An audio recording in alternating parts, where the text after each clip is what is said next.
You know what time it is. It's Gondam time. Honda, GM, more news coming out about the relationship on how General Motors is going to be building EVs for Honda in the next few years. We got new details on that, as well as new battery technology for GM, which will affect, of course, Honda in this regard as well. Over at Automotive News, Honda to prep two EVs developed with GM rededicate itself to hybrids. And GM will create the propulsion systems like we figured, but everything above the platform will be uniquely Honda and uniquely Acura. How unique? Time will tell. It could be as unique as the Supra is to the BMW Z4, or it could be vastly more unique than that. Honda Motor Co. will obtain two electric crossovers from its partnership with GM for the 2024 model year. So that means more than likely they will be available in 2023. Now, these aren't the first electric models for Honda. Well, there's the Honda E that's in Europe and in Asia. We won't be getting that here in the United States. And there's also the SUV E, which has been teased unveiled for the Chinese market. It's not available there yet. Now, could they make a Honda SUV E for the United States, but under GM's wing? That's definitely a possibility. Let's keep reading. And again, under the product sharing plan, GM will create the propulsion systems for the vehicles.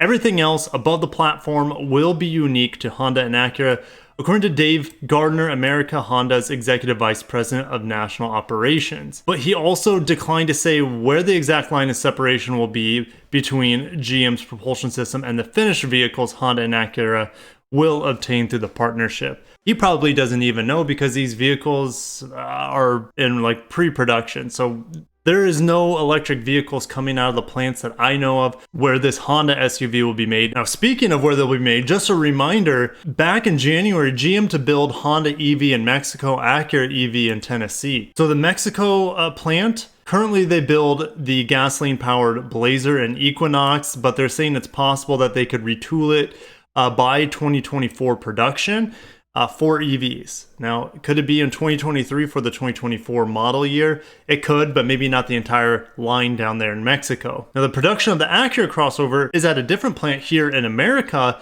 in Tennessee, at the Spring Hill plant. So going back to the recent article, Gardner also said that Honda will step up its involvement with hybrid vehicles as the automaker attempts to reassert its identity as an industry leader in fuel efficiency and CO2 reduction. He said that each of the company's core models will feature a hybrid option as its top trim offering. Well, that's definitely for Honda. Could it be for Acura as well? I think it could be.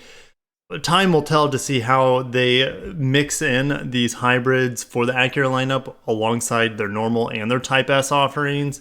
But having the hybrid option as a top trim makes sense in a lot of ways. It's going to be more expensive to produce than just the gasoline models.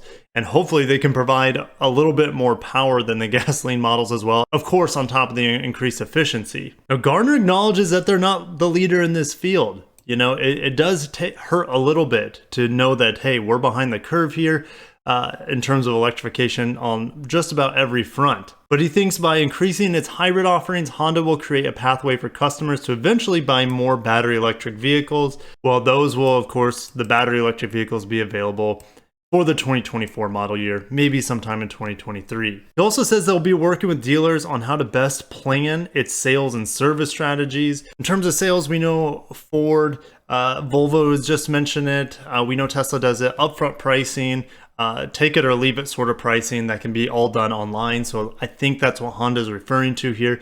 And service strategies, that is very interesting because with EVs, they don't need to be serviced nearly as often as gasoline combustion engines or diesel combustion engines either. So finding a way to bring these cars back in to keep the dealerships afloat on the service side will be interesting for Honda and of course all the other traditional automakers to find a way to make money off of service when electric vehicles don't need quite as much servicing. Now we're going to shift gears over to this next article from Automotive News as well. GM to develop lithium metal batteries with solid energy systems, and pre-production battery could be early as 2023. They're saying this next generation Ultium chemistry. Ultium is the battery technology that LG Chem and GM are working on. So even if this is worked with solid energy systems, you could expect LG Chem to probably mass produce and package these batteries. They're saying this new battery can change the whole calculus of adoption and accessibility, and having people have electric vehicles as a primary vehicle in terms of range and cost. It's a breakthrough that we're very excited about, but yeah, we're not going to be seeing this probably until 2024,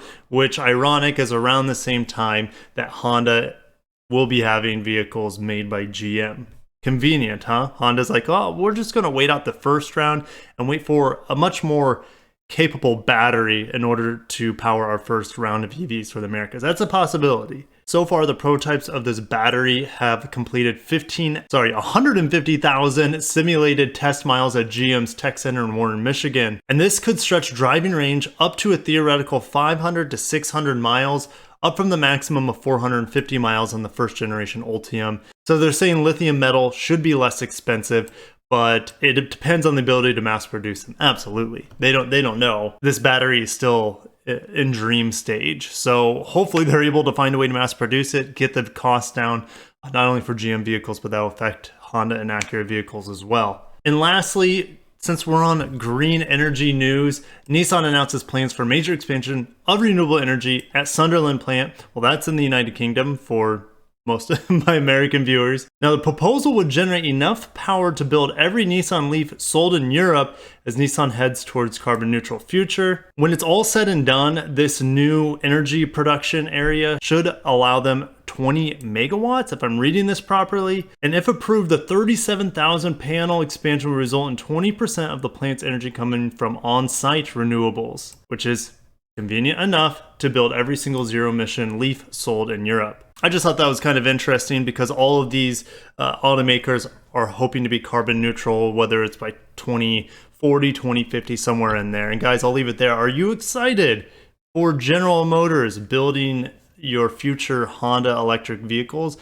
I'm going to go out on a limb and say it's not going to be all of them, but maybe the first few rounds. But really, it's hard to tell as Honda kind of needs to team up with someone because they're lagging behind in certain areas. And if you like the Gondam shirt, you can head on over to the Teespring store, buy a t-shirt or two. That helps me out and my family out just a little bit. If you made this fun video, smash the like button, subscribe for more Japanese auto news.